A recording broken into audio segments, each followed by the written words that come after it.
Hello everyone, welcome back to my YouTube channel. This is Ayush Kurung. मैं हूं आप लोगों के साथ। होप सो आप सब लोग बहुत अच्छे होंगे। और जैसे कि मैंने अपनी पिछली वीडियो में बता दिया था गिटार की सभी बेसिक चीज़ों के बारे में कि गिटार को बॉडी से कैसे कनेक्ट रखना है, गिटार को कैसे होल्ड करना है, कैसे बजाना है, इन सब चीज़ों के बारे में बताया था।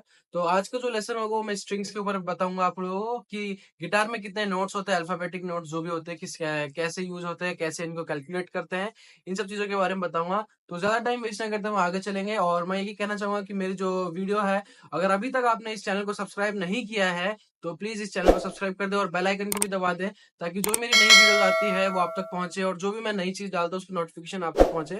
तो thank you so much for अभी तक मेरी वीडियोस को देखने के लिए एंड कमेंट्स करने के लिए। तो चलते हैं हम आगे आज के लेसन की ओर। तो गाइस, जैसे मैंने आपको पहले बताया था, किसी भी चीज़ को जानने से पहले उसके बेसिक चीज़ों को जानना बहुत ज़रूरी है। तो गिटार के नोट्स के बारे में जानने से पहले मैं आपको बता दूं कि गिटार में 7 नोट्स होते हैं, सिर्फ 7 नोट्स होते हैं। जैसे फॉर एग्जांपल मैं ए से स्टार्ट कर रहा हूँ तो A B C D E F और जी, तो ये 7 नोट्स हो जाते हैं हमारे।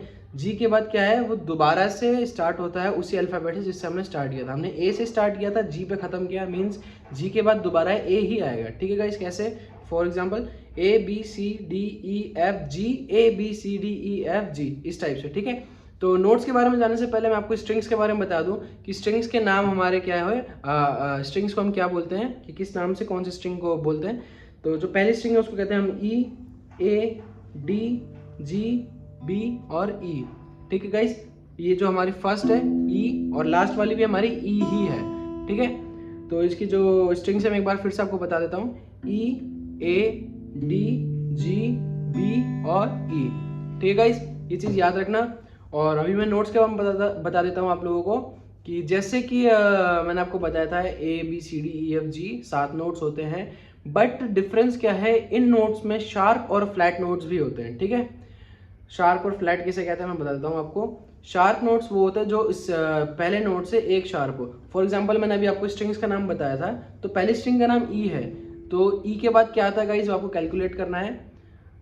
ई के बाद आता है हमारा एफ, तो ये जो नोट है हमारा फर्स्ट वो एफ होगा, क्योंकि ये ई स्ट्रिंग है। तो ई स्ट्रिंग में ई के बाद आता है हमारा एफ।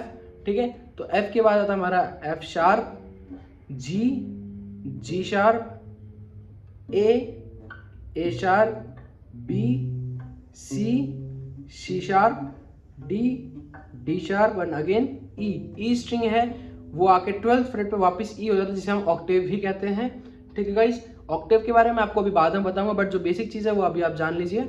तो ये कैसे वर्क करता है हम इसको एक बार देख लेते हैं। जो भी स्ट्रिंग्स है हम उसके नाम से अगला नोट हम उससे आगे का नोट लेंगे। जैसे कि ए के बाद जो हमारा अगला नोट है तो बी है, अगर इस स्ट्रिंग का नाम ए होता तो हम अगला नोट ए शार्प लेते, या फिर बी होता तो अगला नोट हम सी लेते।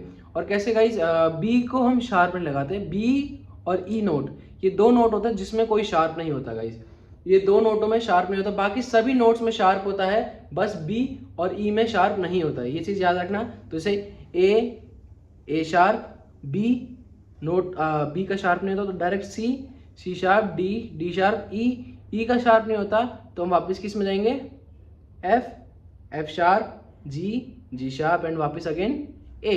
ठीक है, ये चीज़ याद रखना कि हमारे पास बी और ई का शार्प नहीं होता, बाकी सब का शार्प होता है। जैसे A sharp, B, C sharp, D, D sharp, E, F sharp, G, G sharp and A.